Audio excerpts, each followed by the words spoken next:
What's up mga kanuki? Welcome back sa atong bagong nga video. Karon kuyugi ko ninyo mag-assemble og stand para sa painting or mas ilado sa ginatawag nga easel. Samtang na ako i-share sa inyo nga gamay nga knowledge para pud maganahan mo maminaw ba.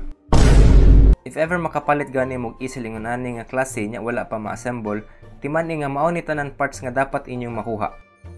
Ang inyo rang kailangan sa pag-assemble kay gamay nga pasensya ug Phillips screwdriver.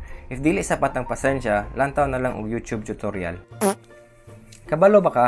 Ang easel gikan siya sa Old Germanic synonym for donkey, or kung sa Dutch gitawag siya nga schildersezel, meaning painter's donkey.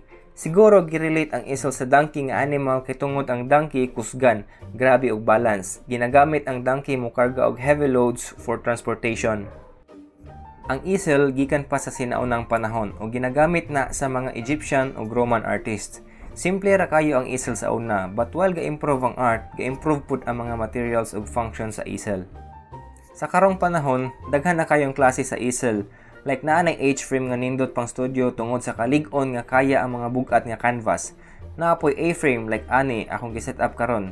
Usually nindot ni siya pang outdoor kay gaan og portable ra siya dad-on. Naapoy tabletop nga para sa mga gagmay nga canvas or paper. Instead, table ka mag-paint or draw, mao ni nga easel nindot para mas komportable ang imong pagtrabaho. Ug naapay daghang klase nga easel, di na nako maisa-isa pa kay murag maugmaan jud ko ani. Human na ra ba kog setup ug mao na ni iyang itsura. Gadali-dali ra jud ko og setup ani, wa na ko kabantay na aday ko sayop sa pagtaod. If naa kay easel, mas makabalo jud kadayon nga naa ko sayop sa pagtaod. But regardless, akong main purpose is makagain tagamay nga knowledge ani nga video. By the way, since naabot jud ka ani kadagay sa video, don't forget to follow and like para updated ka og mas daghan tag makatunan ginagmay nga knowledge regarding art. Mao din ni ang katason sa easel. Akong height is 5'8". Goods na kayo ni pang indoor and outdoor basta lightweight ra ang canvas.